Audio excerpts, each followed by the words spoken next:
when I pulled in here this morning, it looked like Armageddon. You know, I mean, actually, it was 7 o'clock in the morning. You didn't know where to start. The other three guys couldn't even get into work. So I don't know. I just got the blade going and started moving little bits at a time. And that's kind of what you had to do. It's kind of take a bite at a time.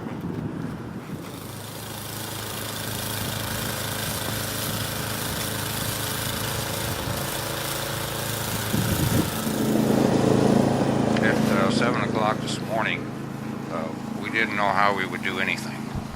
And then as the morning went on, it's 11 o'clock now, we started to make a little headway, but we haven't made a dent in it. It's going to take days.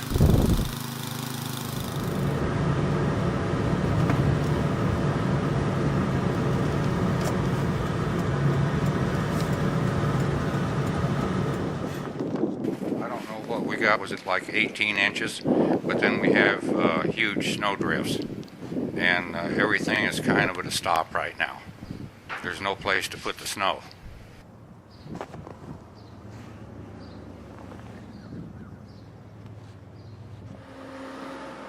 I've been in this business for a long time, and I don't remember one like this.